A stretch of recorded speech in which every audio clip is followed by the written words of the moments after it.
Welcome to another episode of the Para Cave podcast. And now over to your host, Troy Warner, broadcasting live from the world-famous Para Cave. And joining me for the game day preview, it is the Eels versus the Tigers, round 2 of the NRL. I've got massive Tigers fan on the line in front of me. Paro from the Line Through pod. How you going, mate? Yeah, I'm fantastic, Troy. Pumped for this weekend. Yes, no, it should be a great game. Two, I guess you could say rivals. Probably not fierce rivals, I don't think, but they're definitely rivals, aren't they? Yeah, you always want to get one over each other. I think it's definitely for us. It's definitely the one we draw in the calendar we want to win. So, I mean, maybe you have someone else in mind, but we definitely want to smash you every time we play. Yes, well, I think this is the first time in about 5 weeks that we play you guys, because I think it's round 7. I think we play again. Yeah, so Easter Monday. Yeah, the big Easter Monday clash. When you think back to Eels and Tigers, who can you think of like players that have played for both clubs? Who can you think of? I mean, obviously, probably the big, from my perspective, big standout would probably be Pat Richards. Yep, he played for both clubs. Yeah. Pat Richards definitely, and obviously Hodjo. Oh yes. Hodgson, who grand final winning. You know, he left the Eels to go to greener pastures and get that ring. Yes. No, Hodjo, he's a legend. That's it. Also John Morris as well. Isaiah Papali'i most recently as well. Yeah, lesser extent. Ryan Madison, absolute dog. Never forgive him. I'm surprised he hasn't left and dogged you. Well, then you probably don't forgive Mitchell Moses. Kelma Tuilagi. Yeah, that's true. He's the most recent one, and he's not that good, so I was happy to let him go.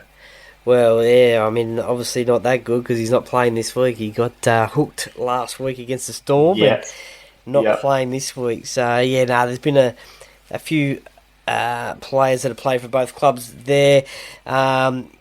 Look, this isn't the Easter Monday game, but the Easter Monday games are the ones that probably are the most notable ones. One I can remember is at Olympic Park at Homebush there. I forget who did the little kick over into the corner, but I think Paddy Richards scored the try in the corner. It was a real low-scoring game. Yeah, I remember that game. Yeah, was it Tedesco maybe? Potentially. Could have been Tedesco. Potentially. Oh, those were the days when we had Teddy. Yes, yeah, you had the big four then, didn't you? You had Teddy God. and Mitch and Luke Brooks and who was the other one? Well, Woods. That's right, Woodsy. Sharon. Yeah, Sharon, part of the big four, eh? Well, anyway, let's get to this game. It's at Commbank Stadium on Sunday, 4:05 p.m. Now, I'm assuming you're going to this game? I am. I'm going with my dad. Nice. Which would be nice. We haven't been to a game together for a while, and he lives not far from there, so it's easy for him to get to. And so, yeah, I'm looking forward to that. Nice. I'll be there as well. Probably catch up before the game and say good day. And 100%. Let's do that. Get a bit of content for our podcast together, maybe. For sure. With a few of the fans. But going into this game, the Tigers were 2-point losers to the Newcastle Knights. Parramatta, they were 38-point losers to the Melbourne Storm. The Tigers go into this game as favourites on Sportsbet, gamble responsibly. But it is a Parramatta home game. Have you had a chance to have a look at the two lineups? I have. And on the Tigers side of the field, with our captain returns, Api Coruscant, who I think we really sort of lacked a bit of that sort of direction last week. At a dummy half, we had like Talon De Silva's not a bad hooker, and we had the other rookie, Tristan Hope. So we just didn't have that punch and that extra sort of like threat that they were just kind of just basically targeting Luai and Galvin when you got Appy there, then you can't like take your eye off Appy because he'll tear you apart. So I think that's going to really help us this weekend. And then Bull, obviously, Jareen Buller. He's great defensive fullback. Nothing against Heath Mason. I think he's been doing a great job, and he's a good little player. But having Buller back there, I don't know. He's just a bit more of a well-rounded player than Mason at this stage in their careers. Yeah, I don't mind I don't mind the look of Heath Mason, but yeah, you're right. Dream Buller is back, and still you could say an inexperienced fullback, but obviously more experienced than Iongi for Parramatta. But it's a fairly decent spine that the Tigers have got these days, isn't it? Yeah, 100%. Like if we can keep them fit this season, we're not getting the spoon. I can guarantee that. Galvin had his worst game of the year, worst game of his career last week. So I've got a feeling he's probably going to turn it around. I think he tore the game open last week from memory, and we won that game, which was Galvin magic. So hopefully we can deliver that again. Yeah, that's right. He got his first sin bin, I think, last year against Parramatta. That's right, the hip drop. Yeah, that's why he didn't win the Rookie of the Year. That's right, yeah. Yes, unfortunately. But, no, you're right about Api Coruscant. He will definitely try and find the tired forwards in the middle and do those quick darts from dummy half. As long as the forwards for the Tigers get their quick play the balls. One of the forwards for the Tigers is new recruit Terrell May. Geez, he went all right last week against Newcastle. Unbelievable. Love him. He's just what we need. He's just the enforcer that we need. Big meters last weekend. He plays big minutes as well. So that really helps. Definitely helps. No, that's for sure. Who from the Parramatta side do you think the Tigers will have to be wary of on Sunday? Yeah. So it says Brown's marked up in the team list. He's not playing, is he? Dylan? No, Dylan Brown. Is he playing? Someone said he was out. Oh, really? No, I'm pretty confident he's playing, yeah. Okay, yeah, all right. Someone told me that. Anyway, well, obviously he's there to make a point. You know, there's been a lot of talk about his contract. So he'd be able to have a big game. I do like the look of that Iongi. Okay, yeah. He's pretty quick, pretty powerful. He's got a good try in the trial match, I think, against us at Leichhardt a couple of weeks back. Yep. He's one to look out for. And then I'm always concerned about our centers, like Dewey and now Toa. They are the worst defenders. And so Zach Lomax could have an absolute a day out on Sunday. So we'll have to kind of contain him. I think Zach Lomax is probably the most dangerous player on the field. Yeah, he had sort of most of the Parramatta players had a bad game and quiet game against Melbourne, but probably not the start to his Parramatta career that Zach would have hoped for, and he'll be hoping to turn that one around. That is for sure. A new debutant on the wing for Parramatta, Jordan Samrani. No doubt the Tigers will probably try and target him, you would think. Yep. No, I've never heard of him actually.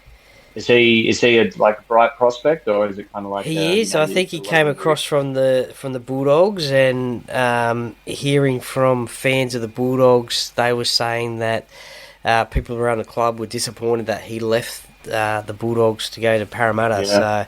So I think he's a Lebanon international. Okay.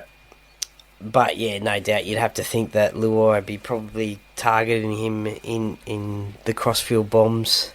Yeah, for sure. For those fifth tackles. The fifth tackles. What else are we going to go through here? The benches of both sides. Who do you think is who do you think there has the better bench? Because the bench is pretty important these days in a rugby league game. Yeah. I don't really know any of the players. I don't know Riley Smith, Katoga, Tuivasi, Matt Dory I've heard of, but like you probably know more about whether these guys are any good. But I've Yeah. seen the New South Wales Cup team starting forwards, and it's full of first graders. So I don't know what he's just either trying to shove a rocket up the arse of these experienced players or not. He's just giving these young guys a go. So maybe that's something good that might bring some energy off the bench, being just young, enthusiastic, trying to prove something. But I mean, I like last week Royce Hunt. He was really good when he came off the bench. Um, he's a big guy, someone we haven't had for years. And then obviously you got Sione Fainu, who's Samuela's brother, who's also pretty good as well. So yeah, I mean, I'd say a bit biased, but I reckon we've probably got you on the bench. Yeah. Yeah, no, we've got Riley Smith made his debut last week, as did Sam Tuivasa as well. Yeah, right. Katoni Toga has come from Canterbury as well. He's a Fijian international. Matt Dury has played a few first grade games now as well. So, yeah, I mean, you're probably right there. You got the experience on the bench there for the Tigers. Jack Bird, he can play pretty much any position, really, can't he? Yeah, he actually played pretty well last week as well. From what I hear, he's been pretty good. He's had a pretty good off season. He's over all his injuries, so yeah, it's for him to be able to cover lock, back row, centre, even 5'8". Like he's very versatile. So yeah, he's always handy to have. What do you think the absolute key to success will be for the Tigers to get this victory? What is that one thing? They felt they were mostly in control of the game last week against Newcastle, but then Newcastle overran them. What do you think they need to do differently this week? Yeah. I mean, everyone saw the stat. We missed a lot of tackles. We missed like 50, even though we conceded 2 tries. There was, 55 tackles, just too many tackles to be missing in the game, rugby league. So definitely need to improve on that. Also, just like I think they pointed out, Melbourne had a really quick ruck speed against you guys, and we're able just to like tear you guys apart. So if we can get that and on the back and have someone like Appy, like Harry Grant was just tearing you apart last week, Appy could be doing the same for us. So I think fast ruck speed and less missed tackles, probably. Yes, well, that was certainly a concern for Parramatta last week, was the missed tackle count, so they will want to try and improve that one, obviously. Just so many missed tackles, and as you said, you can't win rugby league games if you're missing tackles. That is for sure. I think the key for Parramatta will be to try and get off to that good start, maybe score the first try and then lead from there. Get the crowd into it. Yeah, hoping for a Sunday afternoon. It's going to be hot. It's going to be nice and hot, 35 degrees or something like that. Geez, it might even be more out west. Yes, potentially. How do the Tigers go in the heat? God, I don't know. I think both teams are going to struggle, to be honest. Yeah, might have to be like a trial game, give them a break after 20 minutes. You know, they might actually have to do that because it's so hot. Who knows?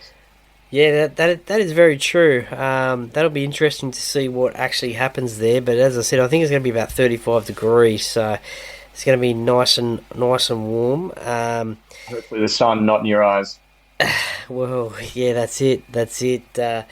If you're over on that eastern side, that'll be no good. That's for sure. But the Tigers do have a good record at Commbank, as we've said before. They like to play there. They got the win last year, 17 points to 16. That was the Easter Monday game. They'll go into it with a lot of confidence, and as I said, this year with new players as well, they'll be pretty keen to get there. What do you have a score prediction at all? For some reason, we're going to beat you by 20. Oh, okay. So I'm going to say 36-16. Nice. Final score. Yeah. Nice. I actually think, Parramatta's going to completely turn it around. Okay. I think this could be a high-scoring game. I think you're right. It could be like something like a 42-24 or something. Yeah, okay. Yeah, I mean, it'll be entertaining, at least. Well, yeah, that's for sure, especially if your team's winning. Do you have a selection for a first try scorer at all? Who do you think's going to score the first try from either side? From either side. From either side, yeah. Okay. Skelton. Okay, yeah. Skelton, and maybe and probably again it'll be because our centres are just terrible defensively. So it's going to be like someone like Sean Lane or like Lomax or someone like that. I've just got a prediction that Sean Lane's going to now score the first try. Okay, well, get on that responsibly, everyone. Yes, I'm sure he'll be paying big dollars actually, but yeah, gamble responsibly. Look, I always like Will Penasini as a first try scorer. I don't know what it is, but I like to pick and stick with my centres. I used to pick Takarangi all the time. You can find one. Yeah, that's it. That's it. Any of the stones would be a good go. Do you have a bold prediction? As in something that's pretty bold that's going to happen in Sunday's game. God, I hope it's not like Tigers send-offs. Yeah, maybe I've got it could be a couple of send-offs. Both teams having a player sent off at some point during the game, just because it'll be hot. They might be giving away penalties and just like lose concentration. So I reckon we'll both go down to 12 men at some point throughout the game. So actual send-offs or just sin bins? Or it's not a sin bin. Sin bin? Okay, yeah. Sin bin, sorry, not send-off. I actually had this thought the other night the other day actually that potentially Jerome Luai could be one of those sin binnings, I think, because really he hothead. Well, I think he loves playing against Parramatta, so. Right. Okay. So it's a little hangover from Penrith. He wants to. Potentially. I never thought of that. Potentially. Yeah, okay. Potentially, but has he always usually like played well against you guys? I think so. Yeah. He. I guess that, as you mentioned, previously coming from Penrith, obviously the big brother, little brother thing, and Penrith being the dominant one over the last few years. So, yeah, I think he does love playing against Parramatta. So, he might get a little bit lippy, but he might be showing a little bit more maturity these days as the captain and leading from the front. How do you think? Just before I get into my bold prediction, one quick question: how do you think Dylan Brown and Lockie Galvin will play this weekend? Because obviously the news that Dylan signed with Newcastle, nothing official yet, but he's signed with Newcastle for next year for 10 years for a ridiculous amount of money. And there's been talk that recently that Lachlan Galvin is going to wait until November to test the market. And look, with Dylan leaving, opens the door for a 5'8" spot. How do you think these two are going to go on Sunday? God, I don't even want to think of that. To be honest, that just sends shivers down my spine. The thought of Galvin leaving for another club, particularly Parramatta. I think they're both going to have really good games, to be honest, because Galvin only did the worst game last week. And Brown, I think, is going to bounce back and have a big... I think they're both going to have, it's going to be a shootout from the 5'8", I reckon. Do you think this could potentially be an audition for Lockie Galvin for Parramatta? And I'm not going to answer that. he was a Parramatta fan growing up, and he was, I think he was junior as well. Yeah, he's a junior, but he wasn't good enough for you, so you ditched him, and we had to take him. So hopefully he doesn't forget that when it comes to signing the next deal. That's right. Well, actually, my bold prediction, I think Dylan Brown's going to do 5 try assists. 5 try assists. He's gonna have, now that the weight of the contract's off his shoulders, he's just going to... I don't know what sort of reception he's going to get on Sunday either, too, by the way. I've got a feeling there's going to be a few boos on Sunday, will be a little bit unfair to Dylan because he's a great man off the field, especially to the fans. Yeah, but, he does seem like a good bloke. Anyway, it should be a great game, and as I said, we'll catch up before the game and we'll say good day and have a bit of a chat. So, Pero, mate, thank you very much for joining me today for the game day preview, Eels versus Tigers, and may the best team win, and may that be Parramatta. Yeah, I hope so. Hopefully the Tigers get up, mate. But yeah, good to chat. I really appreciate it. It's been good.